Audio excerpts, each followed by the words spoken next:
In today's video, we had to survive 400 days in hardcore modded Minecraft. Previously in our 300 days, we crafted a fire dragon steel axe. We had to defeat a death worm.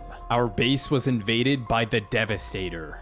In this video, we have 3 objectives. First was to make our little dragon a stage 5 dragon. Second was to obtain fire dragon steel armor. Our third and final objective is to defeat the Devastator and his stage 5 dragon. Can we survive? Stay tuned to find out. On day 301, we had a job to do. We needed to start by repairing all the windows in our base, our trophy room, and even our aquarium. These monsters grief your entire bases during the night. After repairing all the damages caused by the mobs, we went to bed. In the morning, we gathered our wheat to feed some of our animals, and when we walked in, we noticed every single one of our animals was missing. I wonder what could have happened here. It turns out, in the middle of the night, while we were both sleeping, the Devastator shows up on his dragon. The first thing he does is enters directly into our farms, and then he starts killing all of our animals. I'm not sure what we did to make this guy so mad. He just got on his dragon and left. And from days 303 to 306, we spent gathering animals. Obviously, since all of ours were killed, we needed to get more. I actually found a little pet frog, we found some horses, we even found a jungle biome nearby and found some ocelots. So, as you can see, our barn is full now. We didn't waste any time. We immediately went to the forest nearby and eliminated animals. We needed to kill them to make dragon meals. Oh god, sometimes you just kind of have to feel bad for those animals, but you know what? It was for a good cause. Anyways, we went up to feed our dragon, and we realized somehow my dragon already turned into a stage 5 dragon. I didn't feed it, Forrest didn't feed it, it somehow just grew. So, we have a stage 5 dragon. Now we just have to feed Forrest Dragon. I went ahead and gave Forrest all the dragon meals that I was going to use to feed my dragon, and there we go, ladies and gentlemen. As you can see, his dragon is starting to grow. And it started to grow so much that it literally just walked through the wall. How is this even possible? Does this game have physics? And just like that, ladies and gentlemen, we both have stage 5 dragons. Now, comment down below, who would win in a fight, a stage 5 fire dragon or a stage 5 ice dragon? The cool thing about the ice dragon is it blows ice and it actually can literally walk on water because it's turning everything into ice as it walks. That is pretty cool. We went back into the Twilight Forest. We needed to find stage 1 to 3 dragons and kill them for their dragon blood. After running around for a little while, we found what looked to be a dragon's den, but I couldn't find the dragon, and it turns out it was behind us. Somehow it got across the water. So we popped our strength, our speed, and popped a golden apple. By the looks of it, the dragon was completely aggroed on Forrest, meaning it wasn't going to attack me. This dragon kept trying to walk over to kill Forrest, but I guess he forgot how to fly or something. Anyways, that was a pretty easy kill, honestly. So we collected its dragon blood. We're gonna need a lot of this to craft fire dragon steel armor. After finding out that dragons have a hard time killing you when there's water in between them, we started using that to our advantage. So Forrest would stand on the other side of the water while I would stand there attacking the dragon. And just like that, we got some more fire dragon blood. While we were out killing dragons and collecting blood, the Devastator showed up at our Twilight house. He dismounted off his dragon and headed directly into our house. Could he be stealing our loot? And as I'm looking, I see he's placing TNT everywhere, and it looks like he has brought a pet dragon with him. By the looks of it, the Devastator has brought a pet dragon to burn down and TNT our house. And the Devastator jumps through the Twilight portal so he doesn't get affected by this, which leaves our entire base to explode. After the base exploded, he came back through the Twilight Forest, ender pearled up to his stage 5 dragon. He mounted the dragon and flew away like nothing ever happened. And as you can see, a couple days of traveling later, we made it back to base, and there was nothing left besides the portal. Why would the Devastator do something like this? What did we do that made him hate us so much? After returning back from the overworld, just gathering some stone supplies and some wooden supplies, we started to build our base. After creating the walls, we went for a simple wood build for the roof. And as you guys can see, not too much more time passed, and we finished up the base. We got some stone supplies for all of the walls. We prefer stone brick, it looks pretty nice. We just added a few chests in here, and then we had a ladder going up to a second floor. We haven't decided what to put in here yet, but we have the option if we want anything in there later. While out looking for more dragons for their blood, we found a dragon cave, and there was a dead what seemed to be stage 4 or 5 dragon. The Devastator must have been here because I don't see who else could have killed this thing. Day 321, we continued our search for a dragon. We found some sort of floating island, and beneath it, there was some sort of purple figure, so we popped our strength and speed potions to be safe. As we got closer, we realized this was some sort of 3-headed dragon, and I am heading right for it. We run really fast to avoid its fireballs. You can see its health at the top of the screen, and as you guys can see, these dragon steel weapons do quite a lot of damage. Just as I thought this fight would be easy, it hit me once and got me to 2 HP. This thing nearly one-shot me in full onyx armor. We have to be very careful. And as you guys can see, as I went away to pop my health pots, Forrest was able to defeat the Hydra. And after looting the Hydra, we have gotten the Hydra head. So I put it on for fun and I look kind of silly. After gathering a ton of dirt with my onyx shovel, Forrest and I built up. We needed to see what this floating island was. We entered into the island and went up the ladder, reaching an empty room. We found a hallway that is very high up. You do not want to fall down from there. Anyways, we approached what seemed to be some sort of brewing room and found a book. The book reads, "The giants seem to be plotting an assassination attempt on my dragon Fafnir. I will be infiltrating their fortress to try to acquire more intel. If I do not return, warn the kingdom of their plans, Devastator." Could the Devastator possibly be a good person just trying to protect the Twilight Forest? From days 322 to 324, we spent brewing our potions, and when we looked at the window, we saw some sort of what seemed to be explosions going on. We went outside to get a closer look, and it was indeed explosions. Somehow, someway, TNT was flying everywhere, and it looks like it was targeting the village right next to our base. As you guys can see, this TNT was no joke. It completely wiped out the entire village. How could have this happened?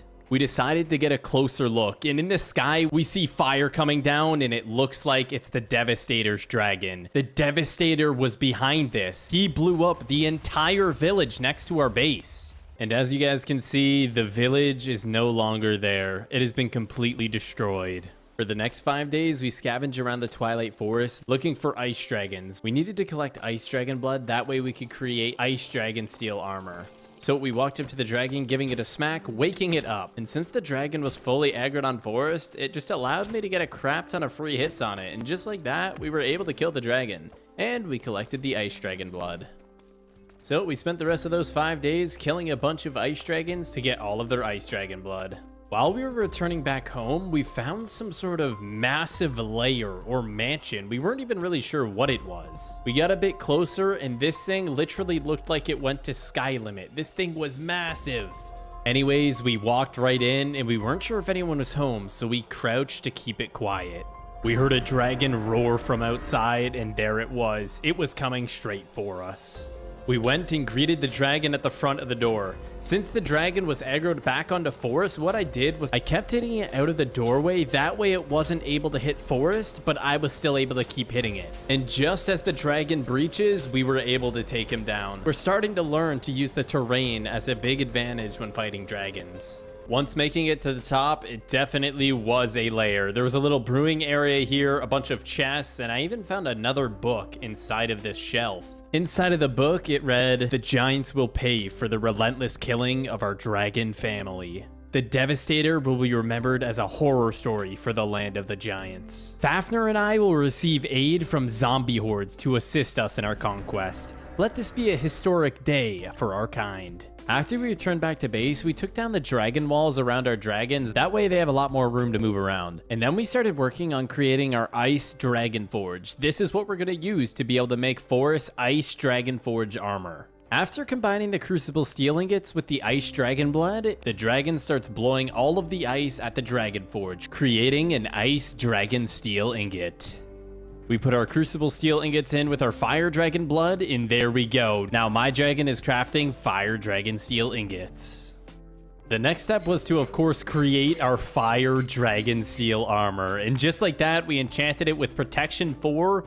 Wearing this armor gives us plus 20 hearts, permanent strength 2, and forest armor gives them plus 20 hearts and permanent resistance 2. That is awesome. After 7 days of traveling through the Twilight Forest, we had found the Aurora Palace. The reason why we were looking for this thing so desperately is because this place contains glass swords. Glass swords are essentially the best weapon in the entire game, so we were hoping that we'd find some in here. And sure enough, once we got higher up in the tower, we opened the chest and found a glass sword. My fire dragon steel sword does 30 damage per hit, and the glass sword does 80 damage per hit. That is a huge difference. And after running up countless stairs, we hit one more parkour course, and at the very top, there's a chest containing an ender bow and another glass sword. There's a mob coming at us, so I use my glass sword and literally one-shot it. That is insane. What we didn't know is once you get to the top of the palace, there's a Snow Queen boss that tries to jump on you and crush you. As you guys can see, Forrest and I both have glass swords, which is very effective. Now, the only way the Snow Queen actually does damage is if she falls and crushes you. As you can see, I stood still for a bit too long and she tried crushing me. Good thing we have full fire dragon steel armor, because that would have hurt. Anyways, we ended up taking her down fairly easily. Anyways, after traveling for a few days, we made it back to our base. The next thing we needed to do was craft a fire dragon steel bow, but before I did that, Forrest gave me 2 totems of recalling and a totem of undying. And just like that, we crafted a fire dragon steel strengthened longbow. This thing's pretty insane. We traveled around the overworld to find a woodland mansion to make more totems of undying, and we stumbled upon this massive mansion. We entered into this building and it was massive. We looked around and saw some chests and a massive ladder leading to the very top. Before heading to the top, we found some ores. We found a chest with ice dragon steel boots and even an ice dragon sword. We found a couple of god apples and even a beacon. Now that we've looted the chests, we need to figure out what is at the top of this building. Upon arriving, we looked over the edge and that is a long way down. And of course, we found ourselves another book. The book stated, "My dragon Fafnir and I went out hunting today in the overworld. He helped me catch and kill my first deer. He said I'm destined to end the conflict between the dragons and the giants." From what it seems, the Devastator's actually a good guy. He's just trying to defend the Twilight Forest from the giants. We traveled all the way back to the lair we found in the Twilight Forest, and we set down 2 signs. One of them saying, "Hello, Devastator, we would like to discuss a peace treaty. Please consider," and the other one providing him coordinates to meet us. After sitting around and waiting for him for a little while, we read in the chat and it said, "Change of plans, meet here instead," and he gave us new coordinates. I guess he didn't feel safe here. So a couple of days of running go by and we found the Devastator and his stage 5 dragon. As soon as we walked up to the glass, the Devastator said, "You've already infiltrated the land of the dragons. In order for us to continue negotiations, you both need to prove your neutrality." In other words, he doesn't trust us and we need to do something to prove to him that we are peaceful. He then went on to say, "Until you've defeated the Yurgast, do not speak with me any longer." So our next mission is to kill the Yurgast in the Twilight Forest. After 4 days of searching in the Twilight Forest for the Yurgast dungeon, we have finally found the building that he surfaces in. We charge directly up to the top, and instantly the Yurgast blasts us with a fireball. Forrest and I both were making really good use of our bows, but every time we bowed him, it seemed like he healed, so we wondered if there was a way to bring him down. Forrest figured out that if you place a redstone torch next to the piston, it actually sucks the ghast in. And as you can see, just by sucking it in one time, the glass swords did so much damage, getting it to half HP. And as you can see, while I was eating, Forrest used the redstone torch to drag the ghast in, and just like that, the Yurgast was defeated. We looted the chest in the center and got the Yurgast trophy. Look at this thing. I put it on my head. This actually looks pretty insane. Now we just need to bring it back to the Devastator as proof that we killed him.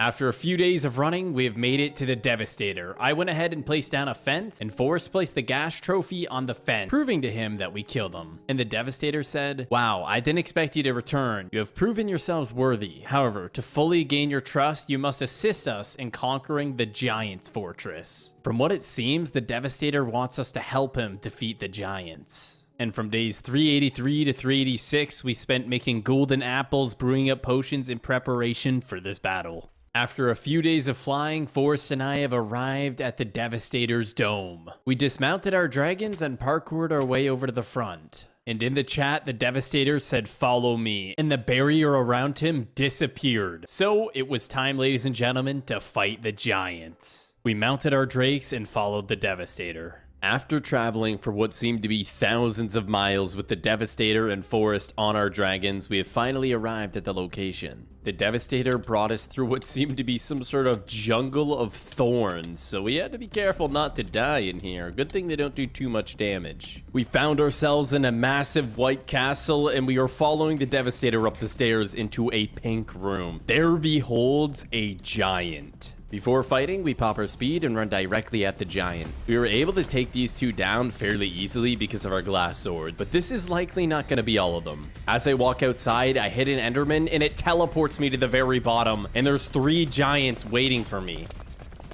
The problem is I am not able to outrun them, and they do insane damage. If you guys think about it, I have 20 extra hearts, and it got me to 7 hearts. So it does insane damage. We ended up climbing up this massive spiral staircase leading to the roof, and outside we saw some giants. So before we went out, we popped our speed and a god apple. We needed to pop a god apple to be secure that we wouldn't die, and as we walked out, there had to be at least 20 of them, and every single one of them was aggroed on top of me. The only issue is they do more damage than my god apple can heal. I tried popping a golden apple and almost died because of it. I needed to retreat. I went back inside the building using my last health pot. Before going back out, we pop a few golden apples and try killing them in the doorway here. As you can see, Forrest and Devastator made a lot of progress eliminating all of the giants. The Devastator said, "Well done. Even though the conflict between the dragons and the giants isn't resolved, you have my gratitude. I will leave you in peace in the overworld." The Devastator then ran and jumped off the edge. We needed to look over and make sure he was okay, and he was legitimately gone. He literally just disappeared in front of our eyes. And from days 398 to 400, we traveled back home, and ladies and gentlemen, we have survived 400 days. If you made it this far in the video, drop a like for the YouTube algorithm, and leave a comment down below whether you guys like the Devastator now or whether you still do not like him. Thanks for watching, and I'll see you all soon.